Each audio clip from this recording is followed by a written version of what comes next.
মুখ্যমন্ত্রী মমতা বন্দ্যোপাধ্যায় আজ গিয়েছিলেন অভয়ার বাড়িতে, গিয়েছিলেন আশ্বাস দিতে তদন্ত হবে, সঠিক বিচার হবে, সরকার সবটা করবে। আদৌ সরকার কি করতে চায় তা স্পষ্ট করে দিয়েছেন মুখ্যমন্ত্রী নিজেই। আজ সকালে বারবার সন্দীপ ঘোষ অর্থাৎ আরজিকর মেডিকেল কলেজের কুখ্যাত হয়ে যাওয়া প্রিন্সিপাল অধ্যক্ষ, যাকে গোটা বাংলা না গোটা দেশ এতক্ষণে চিনে গিয়েছে যে এই দাগি, হ্যাঁ ভেবে চিনতে বলছি, এই দাগি লোকটা, কোট আনকোট এই দাগি লোকটার জন্যই আরজিকর মেডিকেল কলেজ কার্যত ডাক্তার, ছাত্রছাত্রী তাদের সকলের জন্য নরকে পরিণত হয়েছে। তো আরজিকরকে নরকে পরিণত করে দেওয়া এই সন্দীপ ঘোষ সকাল থেকে এক শ্রেণীর সরকার পেটোয়া সংবাদ মাধ্যম এবং তাদের সাংবাদিকরা প্রচার করার চেষ্টা করছিল সরকারি চাপ, সরকারি চাপ। বাধ্য করলেন মুখ্যমন্ত্রী, শুনুন শুনুন, স্বাস্থ্যমন্ত্রী, পুলিশ মন্ত্রী মমতা ব্যবস্থা নিয়েছেন, সন্দীপ ঘোষ পদত্যাগ করতে বাধ্য হলেন, তিনি নাকি চাকরি ছেড়ে দিলেন। আমরা তখনই জানতাম ওসব কিচ্ছু না, স্রেফ নাটক মাত্র। কিচ্ছু করেননি সন্দীপ ঘোষ। টুক করে তদন্তের আওতা থেকে তাকে বের করে নিয়ে যাওয়ার জন্য কার্যত মমতার ছত্র ছায়ায় থাকা সন্দীপ ঘোষ আরজিকর থেকে ইস্তফা দিলেন, মানে ওখানকার প্রিন্সিপাল পদ থেকে ইস্তফা দিলেন। আর আপনাদের সঙ্গে কথা বলা শুরু করার আগেই সূর্যাস্তের সময় বোধহয় এখন পেরোয়নি, একটা দিনও কাটলো না, তাকে আবার Calcutta National Medical College Park সার্কাসে ওই মেডিকেল কলেজের অধ্যক্ষ করে পুনর্নিয়োগ করে দেওয়া হলো। সন্দীপ ঘোষ কেন চাকরি ছাড়বেন? কি উতলা মুখ্যমন্ত্রী, মানে এরকম একটা অপদার্থকে, এরকম একটা দাগিকে এখনো পর্যন্ত চাকরিতে রেখে দিতে মরিয়া রাজ্যের স্বাস্থ্যমন্ত্রী কেন, মরিয়া রাজ্যের পুলিশ মন্ত্রী কেন 6 দিন সময় নিচ্ছেন, যদি তদন্ত না এগোয় সিবিআই হাতে দেবেন কেন, আজ নয় কেন? আর কেউ তো সিবিআই চাইনি, এ রাজ্যের বিরোধী দলও এখনো পর্যন্ত একবার দুবারের বেশি সিবিআই এর কথা বলেনি। ছেড়ে দিন বিরোধী দলের কথা, ছেড়ে দিন রাজনীতির কথা। যদি রাজনীতি করতে না চান মমতা বন্দ্যোপাধ্যায়, তাহলে ছাত্রছাত্রী এবং এই গোটা রাজ্য জুড়ে যে চিকিৎসকরা, এমনকি এই রাজ্যের চিকিৎসকদের সঙ্গে ঐক্য সংহতি জানাতে গোটা দেশের চিকিৎসকরা যে একমাত্র দাবিটা তুলছেন, তদন্ত হোক, বিচার বিভাগের প্রত্যক্ষ নজরদারিতে তদন্ত হোক, প্রয়োজন পড়লে একজন বিচারপতির নেতৃত্বে। ওটা মানছেন না কেন? একজন কর্মরত বিচারপতির নেতৃত্বে তদন্ত, পুলিশ তার নজরদারিতে তদন্ত করবে, এটা মেনে নিতে আপত্তি কোথায়? আপত্তি কোথায় সবাই বুঝতে পারছে। ঠিক যে কারণে সন্দীপ ঘোষ চাকরি ছাড়লে মমতা বন্দ্যোপাধ্যায়ের আপত্তি, তাকে প্রিন্সিপাল পদ থেকে একটা কলেজ থেকে সরিয়ে আরেকটা কলেজে নিয়ে যেতে হয় যে বাধ্যবাধকতায়। কোন সন্দীপ ঘোষ? যে লোকটা, আপনারা শুনবেন আর কিছুক্ষণের মধ্যেই, জানবেন আর কিছুক্ষণের মধ্যে, যে লোকটা আরজিকর মেডিকেল কলেজকে ঘিরে ঘটে চলা যাবতীয় দুর্নীতির মাথা, সেই লোকটা আজকে চাকরি ছাড়ার সময় নাটক করে সাংবাদিক বৈঠক করে বলার চেষ্টা করেছিল সে নাকি দুর্নীতির প্রতিবাদ করেছে বলে তাকে চাকরি ছাড়তে হচ্ছে। লোকটাকে কেউ জিজ্ঞাসা করার, সরকার পেটোয়া সংবাদ মাধ্যমের কেউ জিজ্ঞাসা করার সাহসটুকু পর্যন্ত করেনি আপনি কোন কোন দুর্নীতির প্রতিবাদে কটা এফআইআর কোন কোন থানায় করেছে, কেউ জিজ্ঞাসা করেনি। জিজ্ঞাসা করবে কি করে? তার কারণ সন্দীপ ঘোষ আসলে স্বাস্থ্যমন্ত্রী হিসেবে যাকে সেবা দেন, রাজ্যের পুলিশ মন্ত্রী তো তিনি, সেই মমতা বন্দ্যোপাধ্যায়। অতএব স্বাস্থ্যকর্মী সন্দীপ ঘোষ স্বাস্থ্যমন্ত্রী মমতা বন্দ্যোপাধ্যায়কে যে সেবাটা দেন, তিনি কি করে পুলিশ মন্ত্রী মমতা বন্দ্যোপাধ্যায়ের বিরুদ্ধে গিয়ে একটা এফআইআর করবেন? ফলে ওগুলো কথার কথা মাত্র। মমতা বন্দ্যোপাধ্যায় স্বাস্থ্যমন্ত্রী হিসেবে সন্দীপ ঘোষের সরকারি সেবা পাওয়া অব্যাহত রাখতে চান। শুনে নিন, আপনারা অব্যাহত রাখতে চান, এই দাগি লোকটাকে চাকরিতে রাখতে চান। আর অভয়ার বাড়িতে গিয়ে বলে আসেন বিচার হবে, তার মানে বুঝতেই পারছেন কেমন বিচার হবে।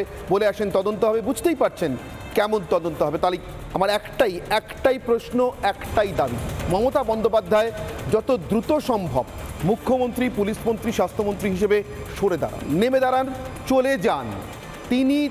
তিনি পদে থাকতে, তিনি মুখ্যমন্ত্রী, পুলিশ মন্ত্রী, স্বাস্থ্যমন্ত্রী থাকতে আরজিকর কেন এ রাজ্যের একজন ধর্ষিতাও বিচার পাবে না, একজন খুন হয়ে যাওয়া মেয়েও বিচার পাবে না, যদি তাতে তৃণমূলের পালিত পোষিত মমতা বন্দ্যোপাধ্যায়ের স্নেহধন্য দূর দূরান্তের একটা লোকযুক্ত থাকে। অতএব অভয়ার বিচার পাওয়ার একটাই শর্ত, মমতা বন্দ্যোপাধ্যায়ের পদত্যাগ।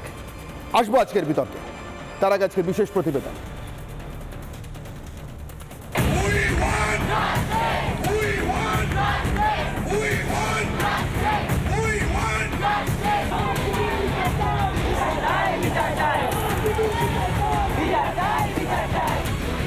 খাস সরকারি হাসপাতালেই কর্তব্যরত চিকিৎসককে ধর্ষণ ও খুনের ঘটনায় তোলপাড় রাজ্য। বিচার চেয়ে রাজপথে উঠেছে প্রতিবাদ আন্দোলনের গর্জন।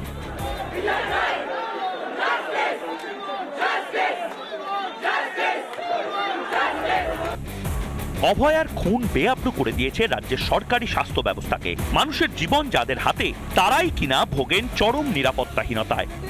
আমাদের সেফটি কোথায়? রেস্টরুম নেই, কোনো ভালো ওয়াশরুম নেই প্রপার। আমরা সুরক্ষাটা কোথায় পাবো? হসপিটাল আমাদের জন্য কোনোভাবে সেফটি নয়। এই অবস্থায় এক সিভিক ভলেন্টিয়ারকে ধরে তাকেই শিখণ্ডী করতে মরিয়া শাসক। প্রশ্ন উঠতেই গুজবের তত্ত্ব প্রমাণে ব্যস্ত পুলিশ। এখন নানা ধরনের গুজব চারদিকে চলছে। মাল্টিপল লোক ইনভলভ আছে, কাউকে প্রোটেক্ট করার চেষ্টা করা হচ্ছে, 3 জনের সিমেন পাওয়া গেছে। All kinds of stories are floating, this are rumours.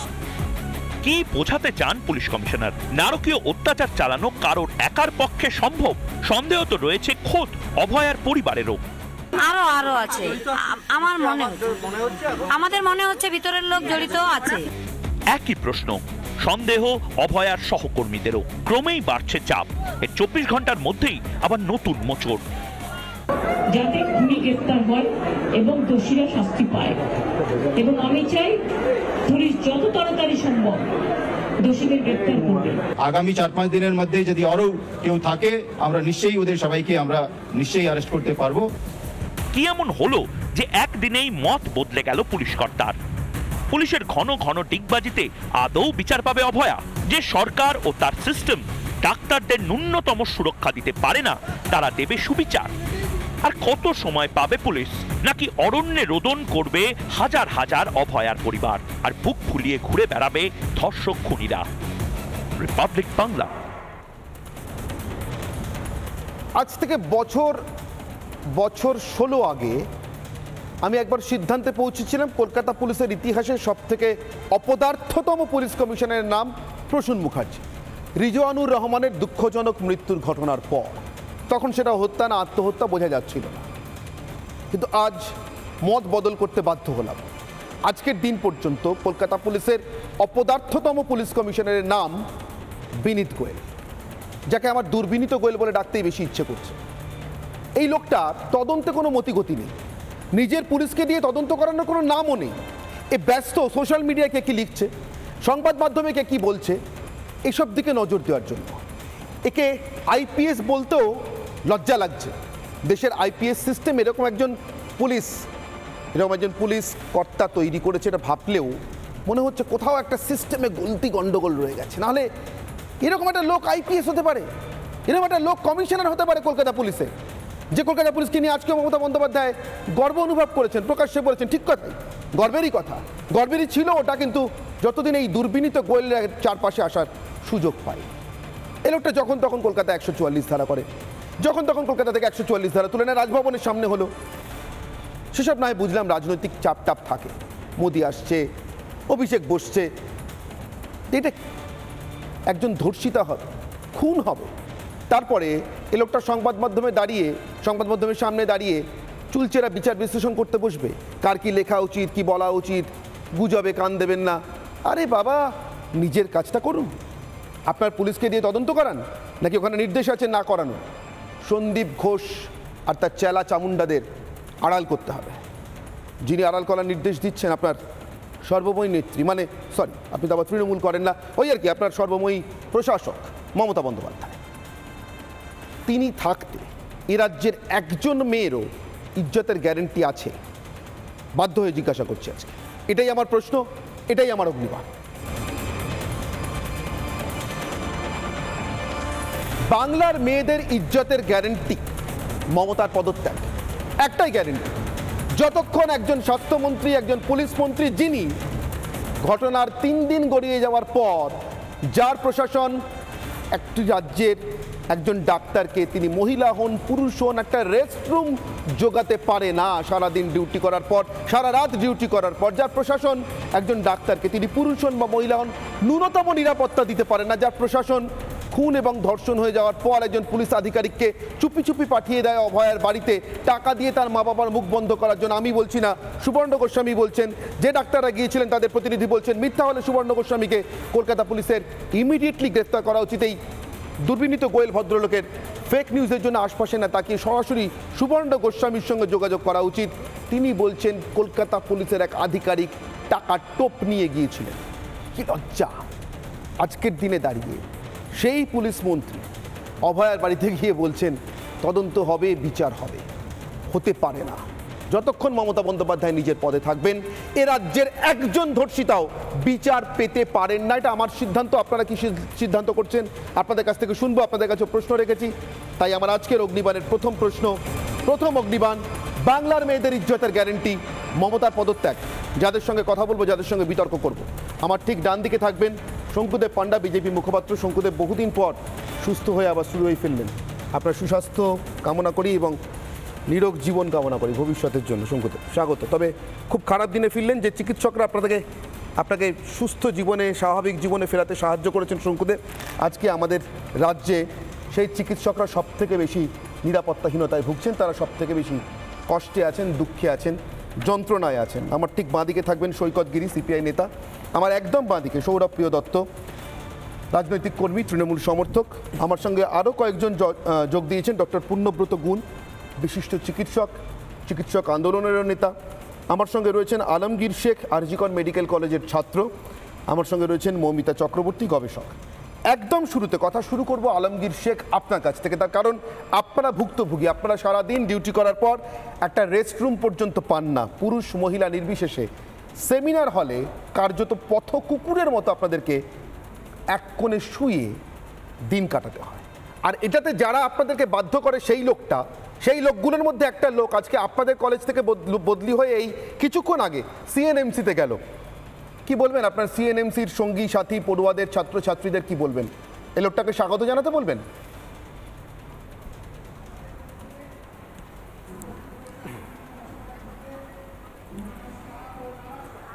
আমার যেটুকু বলার, যে আরজিকর মেডিকেল কলেজে যে চেস্ট মেডিসিনে দ্বিতীয় বর্ষের ছাত্রী আমাদের প্রিয় দিদি, তার যে ওপরে যে নৃশংস যে একটা হত্যাকাণ্ড চলেছে, তার জন্য আমরা লজ্জিত এবং খুবই দুঃখিত।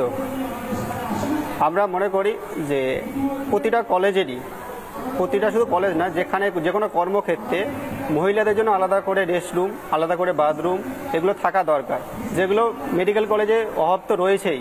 সেই জন্য দিদি বাধ্য হয়েছিল সেমিনার রুমে গিয়ে রেস্ট নেওয়ার জন্য।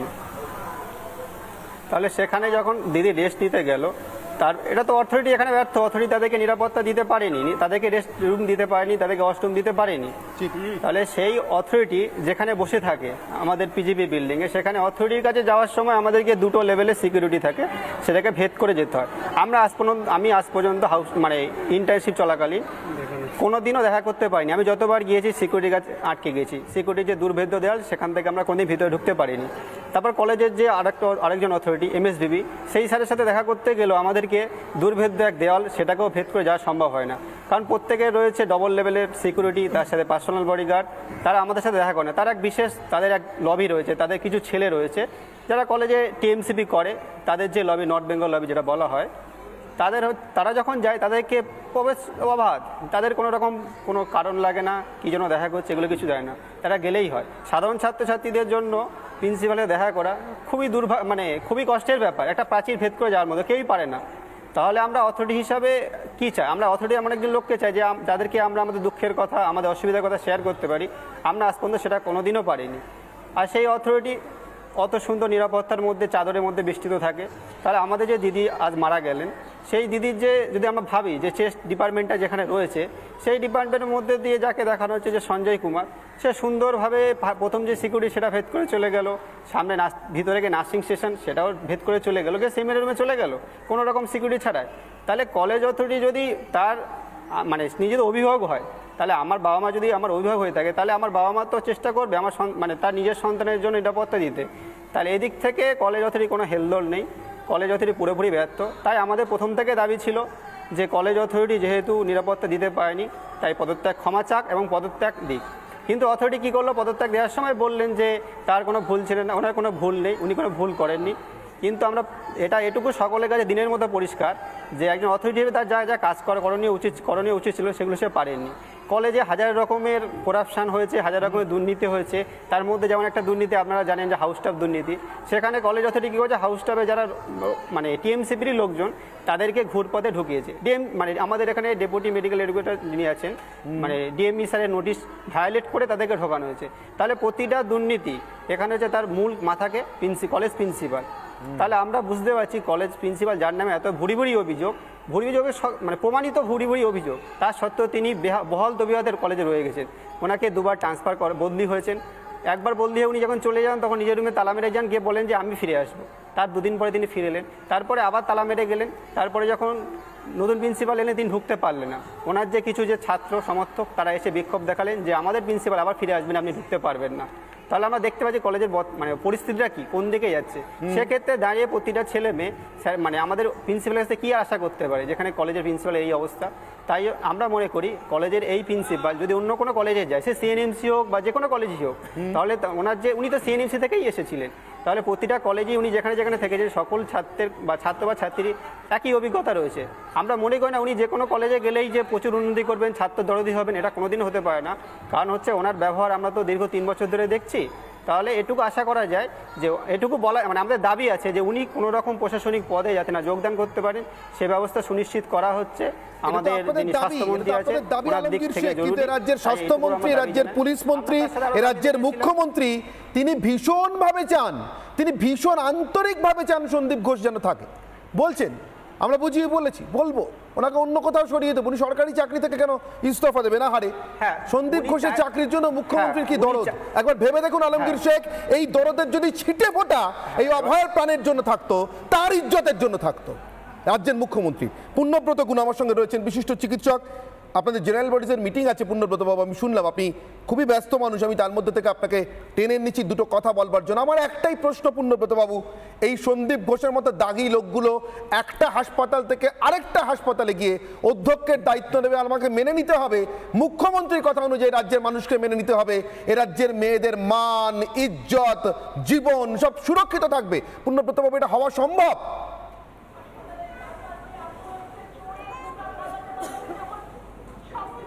সন্দীপ ঘোষের সম্বন্ধে যত কম বলা যায় ততই ভালো। কিন্তু আমাদের 2 বছর আগে আমাদের মনে আছে আরজি করে একটা আন্দোলন হয়েছিল। আন্দোলনে আরজি করে অন্য কোনো দলের সংগঠন ছিল না, যার যেটুকু সংগঠনের প্রভাব ছিল সেটা তৃণমূলেরই ছাত্র সংগঠন ছিল। কিন্তু সন্দীপ ঘোষের এত স্বৈরাচার, সেই স্বৈরাচারের বিরুদ্ধে আরজি কর মেডিকেল কলেজের জুনিয়র ডাক্তার এবং ছাত্ররা বিক্ষোভে ফেটে পড়েন।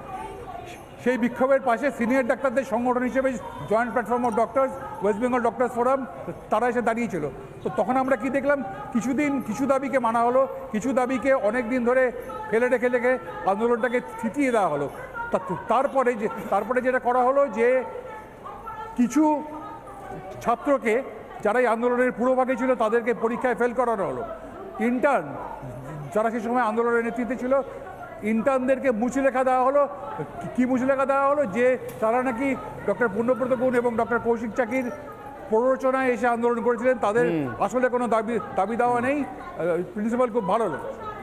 2জন ইন্টার্ন এই মুচলেখা সই করতে অস্বীকার করেছিলেন। সেই 2জনকে ইন্টার্নশিপ কমপ্লিশনের জন্য হাইকোর্টে অবধি দৌড়াতে হয়। কিন্তু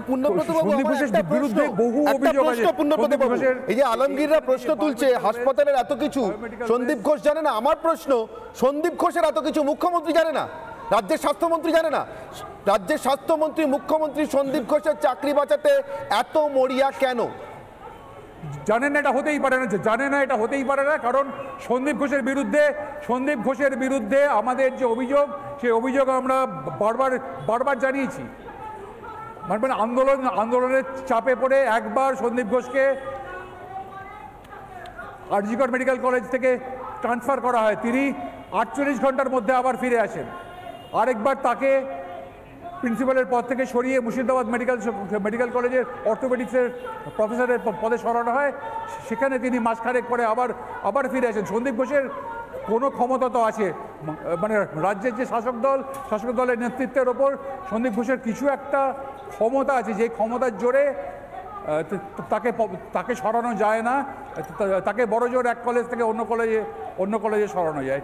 সেই ক্ষমতাটা কি আমরা জানি না এখনো, আমরা তো শাসক দলের লোক নই, তার ফলে আমাদের পক্ষে জানা সম্ভব না। কিন্তু সন্দীপ ঘোষের মতো যে প্রশাসনিক যে চরিত্রগুলি, তাদের বিরুদ্ধে আমরা সবসময় সোচ্চার থাকবো।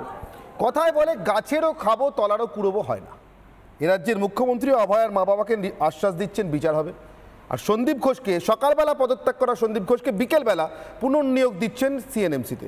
সৌরভপ্রিয় দত্ত, আমি বলতে বাধ্য হচ্ছি, সন্দীপ ঘোষের প্রশাসনিক ক্যারিয়ার মমতা বন্দ্যোপাধ্যায়ের থেকেও ঈর্ষণীয়। মমতার কামব্যাকেও 5 বছর করে সময় লাগতো, অ্যাটলিস্ট একটা ইলেকশন থেকে আরেকটা ইলেকশন সময় লাগতো। সন্দীপ ঘোষের এবেলা চাকরি গেলে ওবেলা চাকরি হয়। সৌরভপ্রিয় দত্ত, মমতা বন্দ্যোপাধ্যায় আর আপনাদের দল যতদিন এ রাজ্যে আছে, এ রাজ্যের মেয়েদের ইজ্জতের কোনো গ্যারেন্টি নেই। আপনি অপোজ করুন আমাকে। না, আমি তোমাকে কেন অপোজ করবো? তুমি তো সাংবাদিক, তুমি তোমারটা বলতেই পারো, সবার ব্যক্তিগত মত আছে। আর বিষয়টা আজকে সন্দীপ ঘোষ নিয়ে না, আর সন্দীপ ঘোষ নিয়ে নয়, সন্দীপ ঘোষের মাথায় মমতার ছায়া নিয়ে, এইসব নিয়ে কথা বলার, মমতাময়ী ছায়া নিয়ে যা দেখাচ্ছ উপরে হেডলাইন, সেই হেডলাইনের সঙ্গে আজকে বিতর্কের বিষয়টা মিলছে না। সন্দীপ ঘোষ নিয়ে আলোচনার বিষয় না। আমার কাছে মূল বিষয় হচ্ছে আমার বোন, যে বোনটি আজকে পৃথিবীতে নেই।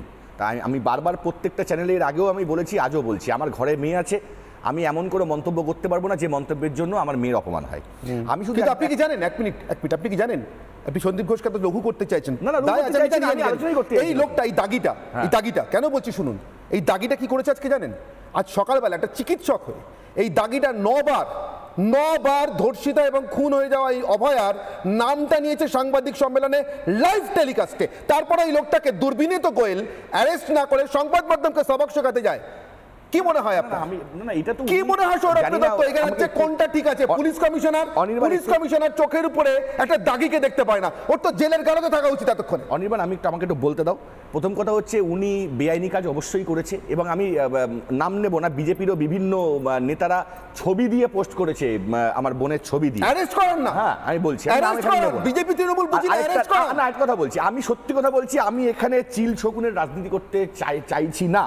তার কারণ ওকে তো একবার দুবার ধর্ষণ করা হচ্ছে, প্রতিদিন সোশ্যাল মিডিয়া এখানে যেভাবে করে ধর্ষণের দৃষ্টান্ত দেওয়া হচ্ছে। পুলিশ আর সন্দীপ ঘোষ, শকুনের রাজনীতি, সন্দীপ ঘোষের নামটা বলুন। সৌরভ দত্ত মুখে আটকাচ্ছে না, আটকাচ্ছে না, আমি বলছি না, মনে হচ্ছে সন্দীপ ঘোষ তৃণমূল করতে দেবে না মনে হচ্ছে, বলছো তা বলছেন না কেন? সন্দীপ ঘোষ কি ধর্ষণ? আরে সন্দীপ ঘোষ 9 বার ধর্ষিতার নাম নিয়েছে, ওর জেলে গাড়িতে থাকা উচিত কিনা? ওর আজকে বিকেলে আরেকটা চাকরি পাওয়া উচিত না, পুলিশের খাতায় নাম ওঠা উচিত? কোনটা? আগে এটা বলুন। ওর আজকে বিকেলে নতুন চাকরি পাওয়ার কথা মমতা বন্দ্যোপাধ্যায়ের হাত থেকে, নাকি ওর পুলিশের কাছ থেকে একটা নোটিশ পাওয়ার কথা? শিগগিরই আসুন, লালবাজারে ডেকে পাঠানো উচিত। কোনটা? আমার মতে বলে যেভাবে ধর্ষিতার নাম নেওয়া হয়েছে, তাতে প্রশাসনের উচিত ওনাকে, নবার কেন, একবারও নেওয়া যায় না, প্রশাসনের উচিত ওনাকে এই নিয়ে একটা কোনো আলটিমেটাম দেওয়া। কথা হচ্ছে যে আমরা এখানে বারবার মমতা বন্দ্যোপাধ্যায়ের পদত্যাগ নিয়ে প্রশ্ন তুলছি। প্লিজ আমাকে একটু বলতে দাও। আমি এটা মনে করি, বিলকিস বানু ধর্ষণের জন্য নরেন্দ্র মোদীর পদত্যাগের কোনো দরকার নেই। নরেন্দ্র মোদী বিলকিস বানুকে ধর্ষণ করতে বলেনি, বলতে পারে না। মমতা বন্দ্যোপাধ্যায় কখনো আমার বোনকে ধর্ষণ করতে বলেনি, তাই তার পদত্যাগ নিয়ে কেন কথা হচ্ছে? ধর্ষিতার বাবা মা সম্পূর্ণভাবে আজকেও মমতা বন্দ্যোপাধ্যায় সরকারের উপর ভরসা রেখেছে, মমতা বন্দ্যোপাধ্যায়ের উপর ভরসা রেখেছে, বলেছে আপনার আইনের উপর, আপনার তদন্তের উপর আমার ভরসা আছে। মমতা বন্দ্যোপাধ্যায় আজকে সিবিআইয়ের কথা বলেনি, মমতা বন্দ্যোপাধ্যায় প্রথম দিন সিবিআইয়ের কথা বলেছে, দরকারে সিবিআই করুক, আমার আপত্তি নেই, আমার কোনো কিছু লুকানোর কোনো প্রশ্ন নেই। যেই দোষী হোক, সেটা তার চরম থেকে চরমতম শাস্তি হওয়া উচিত। সৌরভবাবু, আপনাকে ভীষণ ভালো অতিথি সৎকার করতে আমার সত্যি কোনো আপত্তি নেই। 6টা দিন ওয়েট করুন, সামনের রোববার করুন। আমরা দেখতে চাই না 6টা দিন ওয়েট করুন, সামনের রোববার করবো। আমি বলছি যে কোনো সামনের রোববার শাস্তি পাক। আমার বোনের চোখ থেকে যে রক্ত পড়েছে, সৈকতগিরি যে রক্ত পড়েছে, আমি বলি এই রক্তের দাম ঘোচাতে হবে ধর্ষণকারীদের। সৈকতগিরি কোনোদিন ধরা পড়বে কি মমতা বন্দ্যোপাধ্যায় থাকতে? সৈকতগিরি আপনার কাছে আমার একটাই প্রশ্ন, আপনি বলুন তো, একটা দাগি প্রিন্সিপাল যে এই গোটা ব্যবস্থাটার জন্য দায়ী, সেমিনার রুমে ছাত্রছাত্রীদের ঘুমোতে যাওয়ার জন্য দায়ী, ওরকম একটা সিভিক ভলান্টিয়ার দাগি হাসপাতালে অ্যাকচুয়ালি বেড বিক্রির চক্র চালাতো, দালাল চক্র চালাতো, তার টাকাটা তুলতো পুলিশের হয়ে। এই গোটা চক্রটা স্বাস্থ্য ব্যবস্থার পুলিশ ব্যবস্থা কি অসাধারণ চক্র। হাসপাতালও চালান মমতা, পুলিশও চালান মমতা। এই লোকটাকে সকালে চাকরি গেলে বিকেলে পুনর্নিয়োগ দেওয়া হয়, মাঝখানে 9 বার সে ধর্ষিতার নাম উচ্চারণ করে সাংবাদিক বৈঠকে লাইভ। সৈকত, আপনার কি মনে হয় মমতা বন্দ্যোপাধ্যায় মুখ্যমন্ত্রী থাকলে এই রাজ্যের কোনো মেয়ের ইজ্জতের গ্যারান্টি আছে?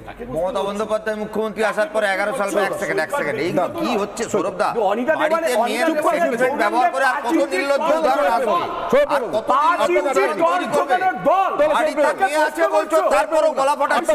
ছি ছি ছি, আটকাননি প্লিজ। বাড়িতে মেয়ে আছে বলছো তারপরে গলা ফাটাচ্ছ ধর্ষকদের পক্ষে। যাই হোক, আমি বলি না না আপনাকে বলতে দিয়েছে, কেউ আটকায়নি।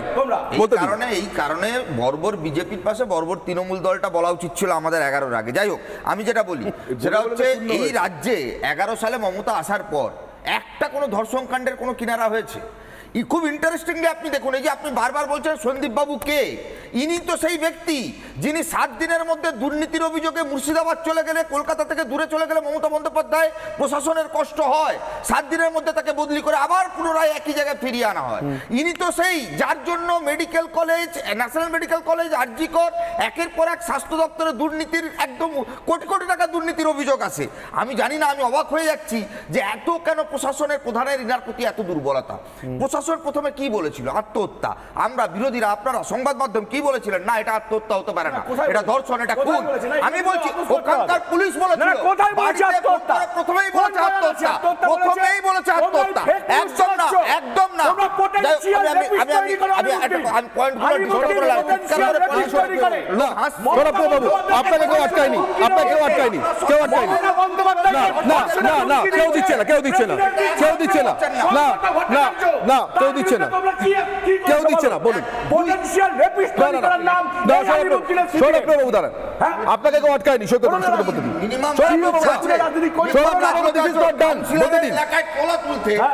ধর্ষকদের দালালি করে কি তোরা কমিশন পাও? পাড়ায় ইটের কাছে কমিশন খাও, শৌচালয় থেকে টাকা খাও, কমিশন খাও, ওষুধ বেচে টাকা খাও, চাকরি বেচে টাকা খাও, ইট বালি সিমেন্ট বেচে টাকা খাও। মানুষ এরকম ঘটনা ঘটতেই পারে, এরকম ঘটনা ঘটতেই পারে। অপরাধীদের বাঁচিয়ে কি টাকা পাও? তার জন্য কি এইসব টাকা ধর্ষণ করেছিল সিপিএম?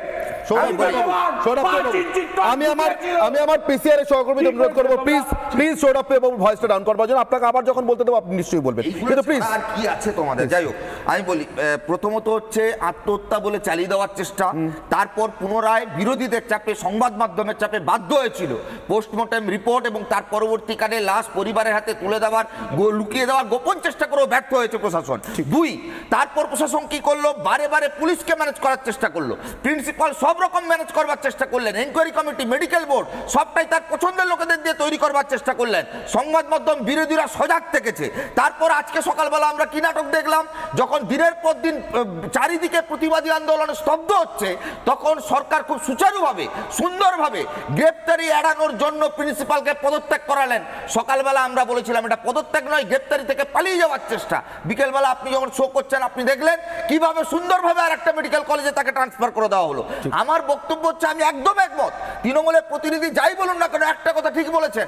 মোদী ওখানে যেমন বিলকাস বানুর ক্ষেত্রে বলেনি, মমতা বন্দ্যোপাধ্যায় এখানে ধর্ষণ করতে বলেনি। তাহলে এত কিসের প্রেম প্রিন্সিপালের প্রতি, এত কিসের ভালোবাসা, কিসের কমিশন, কিসের কাটমানি? আমি বলছি মমতা বন্দ্যোপাধ্যায় 11 সাল থেকে, যবে থেকে এই রাজ্যে মুখ্যমন্ত্রী হয়েছে, পার্ক স্ট্রিট, কামদুনি, গাইঘাটা, গেদে, মালদা, কালিয়াচক, হালফিলের এই আরজিকর অবধি আপনি তাকিয়ে দেখুন, একটা ধর্ষণ কাণ্ডে কিনারা হয়নি। 11 বার পিপি বদল হয় কামদুনিতে।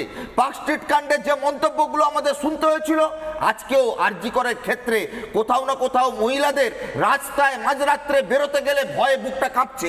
আমি বলছি, এই যে বৃহৎ একটা পরিকল্পনা, ষড়যন্ত্র, ধামাচাপা দেওয়ার, এর আসল কি কোনো রহস্যকে লুকোনোর চেষ্টা হচ্ছে, নাকি আরজিকরের এই ধর্ষণের আড়ালে স্বাস্থ্য ভবনে কোটি কোটি টাকা দুর্নীতির ঘুঘুর বাসা জড়িয়ে, নাকি ওখানে কোনো প্রভাবশালী তৃণমূলের সংযোগ স্থাপনকারী কাউকে বাঁচানোর মরিয়া চেষ্টা, নাকি এই সন্দীপ বাবুরা মমতা বন্দ্যোপাধ্যায়ের পায়ের প্লাস্টার করিয়ে মমতা বন্দ্যোপাধ্যায়কে পলিটিক্যালি বেনিফিট দিয়েছিলেন বলে সন্দীপ বাবুদেরকে বাঁচিয়ে রাখার মরিয়া চেষ্টা? উনি আজকে সিবিআই তদন্তের পুলিশের কথা বলছেন, উনি সেই ব্যক্তি আজ বলছেন না, আজ বলছেন না, আজ বলছেন রোববার বলছেন, রোববার কথা বলছি, আজ বলছেন রোববার দেবেন। আমি বলছি এই ঘটনায় উনি সিবিআই বলছেন। চাকরি চুরি, দুর্নীতি, সিবিআই তদন্ত আটকাতে কে গেছে সুপ্রিম কোর্টে?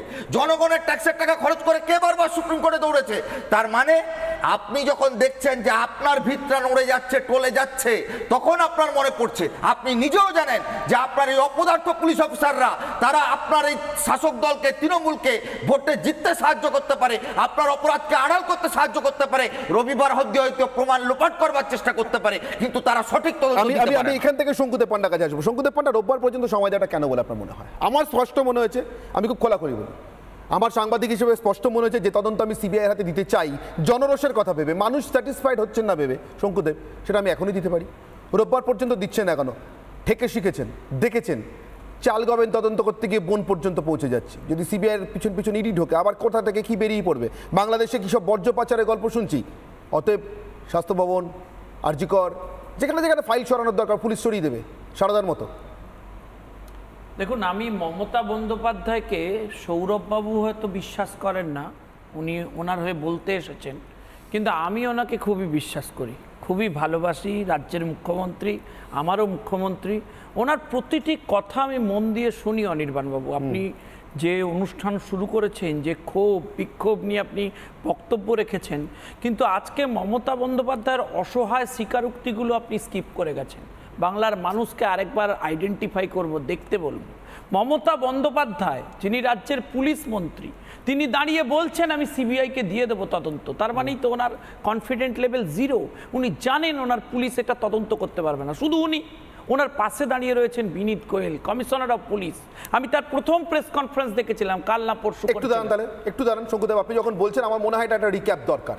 গতকাল বিনীত গোয়েল, আজকে মমতা বন্দ্যোপাধ্যায়। মমতা বন্দ্যোপাধ্যায় বলার পর বিনীত গোয়েল। আমি খাদে দুর্বিনীত গোয়েল বলছি না, কেন বলছি শুনুন। এই লোকটা তদন্ত না করে, তদন্তে মন না দিয়ে ফেসবুকে চোখ দিয়ে বসে আছে। কেন বলছি শুনে নিন। আমার সঙ্গে কোনো মন্ত্রী, কোনো সিনিয়র অফিসারের কথা হয়নি, না আমার সঙ্গে কোনো স্বাস্থ্যমন্ত্রী, কোনো মুখ্যমন্ত্রী। এখন নানা রকম নানা ধরনের গুজো চারদিকে চলছে, মাল্টিপল লোক ইনভলভ আছে, কাউকে প্রোটেক্ট করার চেষ্টা করা হচ্ছে, 3 জনের সিমেন পাওয়া গেছে, all kinds of stories are floating, these are rumours. যাতে খুনি গ্রেপ্তার হয় এবং দোষীরা শাস্তি পায়, এবং আমি চাই পুলিশ যত তাড়াতাড়ি সম্ভব দোষীদের গ্রেপ্তার করবে। আগামী 4-5 দিনের মধ্যে যদি আরো কেউ থাকে, আমরা নিশ্চয়ই ওদের সবাইকে আমরা নিশ্চয়ই অ্যারেস্ট করতে পারবো। শঙ্কুদেব শুনলেন নিশ্চয়ই খেয়াল করে। গতকাল বলছেন এই দুর্বিনীত গোয়েল একের বেশি লোক ছিল, এটা গুজব, রটানো হচ্ছে। আজকে মুখ্যমন্ত্রী বলছে দোষীদের গ্রেফতার করবে। তারপরেই পাল্টি খেয়ে পাল্টিবাজ কমিশনার বলছে যদি আরো কেউ থাকে 4-5 দিনের মধ্যে। অনির্বাণবাবু, আপনি খুব নির্দিষ্ট করে এই প্রেস কনফারেন্সটা দেখিয়েছেন। উনি লালবাজারে বসে যে প্রেস কনফারেন্সটা করেছিলেন 3 দিন আগে, আপনাদের চ্যানেলেও আপনারা দেখিয়েছেন, সবাই দেখিয়েছে। সেই প্রেস কনফারেন্সে আমি প্রথম শুনলাম যে পুলিশ কমিশনার নিজে বলছেন যে কোনো এজেন্সিকে দিয়ে আপনারা তদন্ত করাতে পারেন। হাউ ইন্টারেস্টিং ইট ইজ যে একজন তদন্তকারী সংস্থার হেড, তার নিজের কনফিডেন্ট নেই মুরলীধর শর্মার উপরে। তিনি জানেন যে তারা তদন্ত করতে পারবেন না, তারা বলছেন যে এটা অন্য কারোর উপরে চলে যাক। তাহলে আমার প্রশ্ন, যদি এই সন্দেহ ছিল মাননীয় মুখ্যমন্ত্রী, আপনার কাছে আমার প্রশ্ন, তাহলে তার বাড়ির পরিবারের লোক যখন ডেড বডি চাইতে এসেছিল, আমাদের কর্মীরা রাস্তায় দাঁড়িয়েছিলেন, তখন লুকিয়ে চুরিয়ে নিয়ে গিয়ে ডেড বডিটা তাড়াতাড়ি ইনক্রিমেশন করিয়ে দিলেন কেন? তাড়াতাড়ি ডেড বডিটা পুড়িয়ে দিলেন কেন? যদি আরেকবার পোস্টমর্টেম হতো কি অসুবিধা হতো? আমি জানতে চাই আপনার কাছে, এটা কি প্রমাণ লোপাটের চেষ্টা নয়? আপনার এগেইনস্টে কেন অ্যাকশন হবে না? এই 1 সেকেন্ড আমাকে শেষ করতে দেবেন সৌরভ দা, আমি আপনার সাথে তর্ক করব না। আমি মমতা ব্যানার্জির কথা বলছি, আমাকে শেষ করতে দিন। মমতা ব্যানার্জি, আরে সবে শুরু করেছি সন্ধ্যা, ওনাকে প্লিজ থামান। না থামিয়েছি, থ্যাংক ইউ। আরে পরের উত্তরটা দিন, আপনার তো দমদম বাড়ি, শুনুন না। ও সৌরভ দা শুনুন না, আরে বলছি বাবা মা কি বলছে, বাবা কি বলছে। একবার একটা কথা বলবো, একটা সাজেশন, একটু শান্তনু হোসেনকে গিয়ে জিজ্ঞেস করে আসুন সন্দীপ ঘোষ সম্পর্কে কি বলছে। আরে না না শুনুন, বাবার কথা আছে, শুনুন না। ওর তো দমদম বাড়ি, দমদম থেকে ঢিলছোড়া দূরত্বে খড়দাতে হচ্ছে ওই ভদ্র মহিলা, যে বোনটি যাকে আমরা হারিয়ে ফেলেছি তার বাবা মা থাকেন। অনির্বাণ দা, আমায় মার্জনা করবেন, আমি ক্ষমা চাইছি, আমি নাম করতে চাই না এখানে। তৃণমূল কংগ্রেসের একজন বর্ষিয়ান এমএলএ, তাকে নির্দেশ দেওয়া হয়েছে তিনি যেন কোনো মতেই তার বাড়ি ছেড়ে না যান। 24 ঘন্টা তার বাড়িতে তৃণমূল কংগ্রেস মনিটরিং বসিয়ে রেখেছে। আমার নাম শুনুন, শুনুন না আমার কথা, কারণটা বলছি তো, কেন বলছি না শুনে নিন না। সৌরভ দা শুনুন না, পাশে থাকার গল্প বলছি, শুনুন না। আমার নাম শঙ্কুদেব পণ্ডা, আমি পাশে থাকারই গল্প বলবো।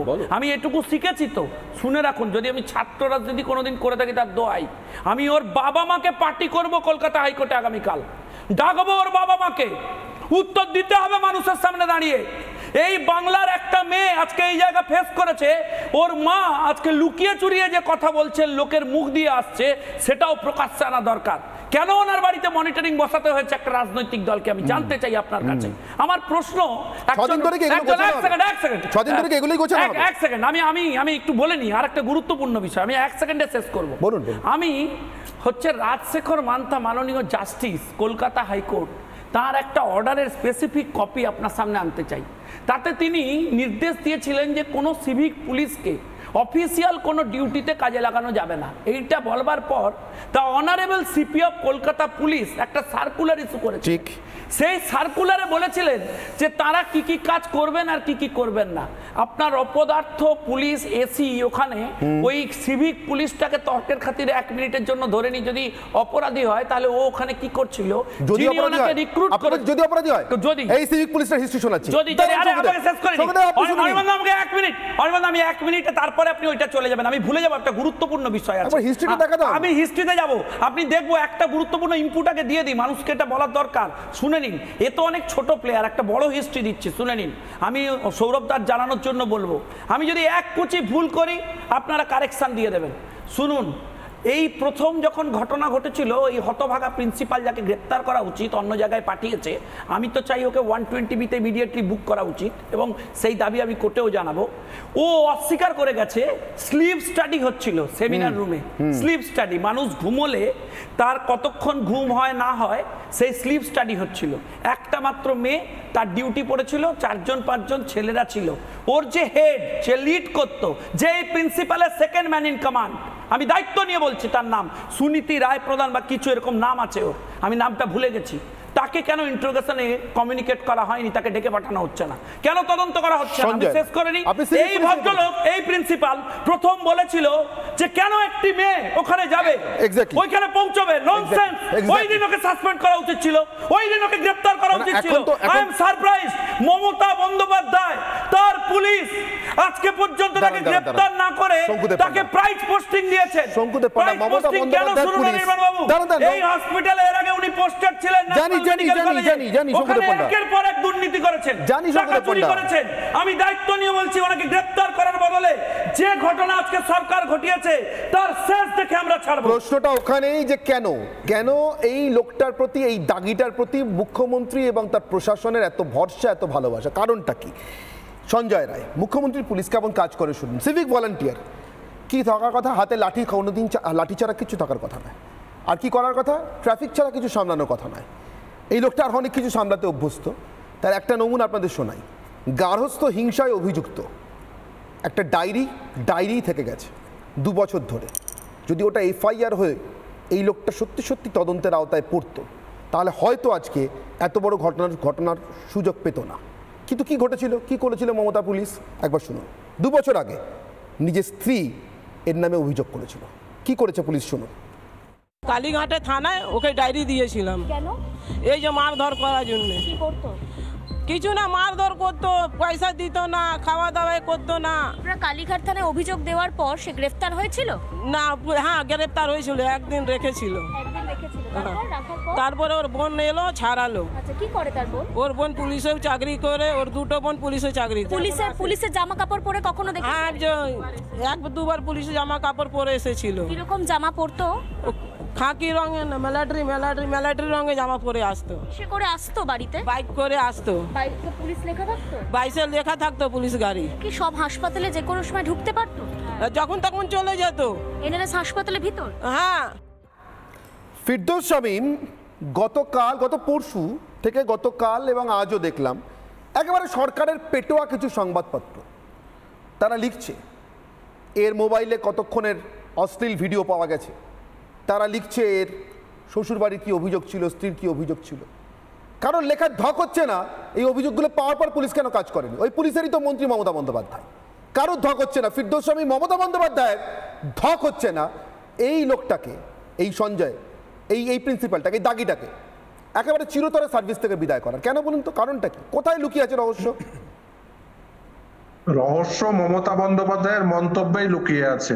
একটু মন দিয়ে শুনবেন মমতা বন্দ্যোপাধ্যায় কি বলেছেন। মমতা বন্দ্যোপাধ্যায় একটি বহুল প্রচারিত সংবাদপত্রের প্রথম পেজের গতকালের সংবাদ হচ্ছে, মমতা বন্দ্যোপাধ্যায় বলেছেন যে এই বিষয়ে আমাদের কিছু লোকানোর নেই, এই বিষয়ে সিবিআই তদন্ত হতে পারে। আচ্ছা, law and order state subject তো। যে স্টেটের প্রধান বলেন যে একটি রেপের ঘটনার ইনভেস্টিগেশন করার ক্ষেত্রে রাজ্যের পুলিশ এবং কলকাতার পুলিশ অপারগ, সেই স্টেটের মুখ্যমন্ত্রীর কি সেই পদে থাকা উচিত? এটা আমার প্রথম প্রশ্ন। দ্বিতীয় কথা বলি যে এই যে প্রিন্সিপালের কথা বলছেন, তিনি কিন্তু অর্থোপেডিক সার্জন। আপনাদের নিশ্চিতভাবে মনে থাকবে যে বিধানসভা ভোটের পূর্বে এই মাননীয় মুখ্যমন্ত্রীর পা ভেঙে গেছিল এবং পা ভেঙে গিয়ে তিনি বেশ কিছুদিন অসুস্থ ছিলেন এবং এই যে ভোট পর্বে তার পা ভাঙার সেই যে ছবি আমরা দেখেছিলাম এবং আমরা দেখেছিলাম তিনি ভোট পর্বে পা ভাঙা অবস্থায় ভোট প্রচার করে গেছিলেন। আমার জানতে ইচ্ছা করে যে তার এই যে পা ভাঙা, তার যে পায়ে প্লাস্টার করা, সেই প্লাস্টার করার সঙ্গে কোন কোন ডাক্তারবাবু যুক্ত ছিলেন? সেখানে কি এই প্রিন্সিপাল মশাই যুক্ত ছিলেন? এটা দ্বিতীয় প্রশ্ন। তৃতীয় কথা, যে এই যে ধরুন এই প্রিন্সিপাল এই যে যখন পদত্যাগ করছেন, পদত্যাগ করার সময় যে মেয়েটি ধর্ষিতা হয়ে খুন হয়ে যে মেয়েটি মারা গেল তার নাম কিন্তু ডিসক্লোজ করে দিলেন। আপনি বললেন 9 বার। আমাদের যে নতুন যে আইন এসছে ক্রিমিনাল ল, তা ভারতীয় ন্যায় সংহিতা 2023 সেকশন 72 কি বলছে?